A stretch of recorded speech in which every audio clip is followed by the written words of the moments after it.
A fourth grader in Texas has been suspended because he took the One Ring to school one day and told one of his classmates that the ring had the power to make him disappear. So why did he get suspended? He made terroristic threats, according to officials at the school. Now, this is the One Ring from The Lord of the Rings, and according to John Idarola, that's not how the ring is supposed to work. But nonetheless, the father of this fourth grader did speak to the media about this, and he said, "I assure you, my son lacks the magical powers necessary to threaten his friend's existence. If he did, I'm sure he'd bring him right back." Now, the boy has been suspended in the past. In fact, he's been suspended 3 times already. Wow. Once for calling a black classmate black, the other for bringing a book to school that had a drawing of a pregnant woman. Well, those all do sound enormously dangerous. So I like how you had to refer to John Idarola of Think Tank for your reference to Lord of the Rings. Look, you have to wear the ring in order to disappear. You can't wear the ring and be like, Shazam. Right. Right. Come on, people. The school said that that threats like that are not acceptable, whether they're magical or not. When you have to utter that sentence, you might want to step back for a second and rethink your position.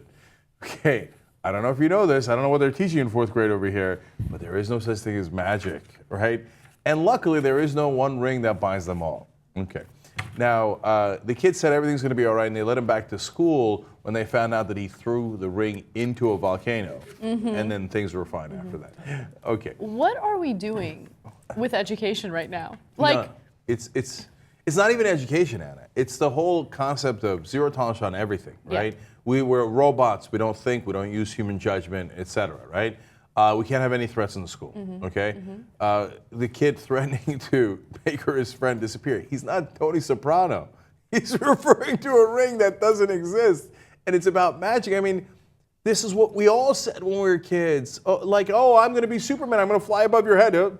Terroristic threat. But you know what's amazing? So we cover stories like this where a kid is not really a threat. They'll bring like a toy to school that'll get him in trouble. And I remember doing a story where someone just did the gun gesture with his hands and he got in trouble.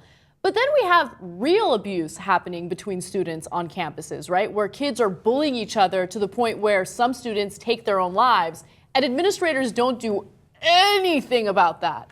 So it's I don't know, is it because dealing with bullying is a more complicated and difficult issue? And with zero tolerance policies, you don't have to use your brain, you just kind of push a button and then the student's ejected from the class? It's just, you guys are supposed to have brains, you're supposed to be educating the youth, you're supposed to use your mind in order to make human judgment calls on certain situations.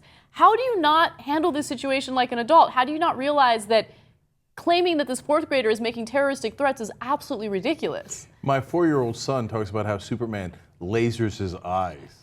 So I was kidding around with him and I said somebody was Superman. He's like, does he laser his eyes? And now I got to worry about that. He's going to get kicked out of preschool, right? If he's talking about lasering the eyes, I mean, that's a threat, magical or otherwise. Yeah. Right? So this is ridiculous. So, and you're right, Anna, we have these two extremes. In Texas, they just had a legislator propose a law that says that if you're a teacher in Texas, by the way, same Texas, right? You're a teacher in Texas, that you're allowed to shoot a student if you feel not only that you're endangered, but if you feel the property of the school's endangered. Well, you can't mess with the property. Yeah, I mean, right? He picked up the eraser in kind of a threatening way. He could have done damage to the eraser. Let's shoot him in the head. Get him. Okay, but in the same Texas, if you make a reference to making your friend disappear with the ring from Lord of the Rings, magically, you're a goner. Look, I don't know, man. We've slipped into insanity. This is stranger than Lord of the Rings. It's insane.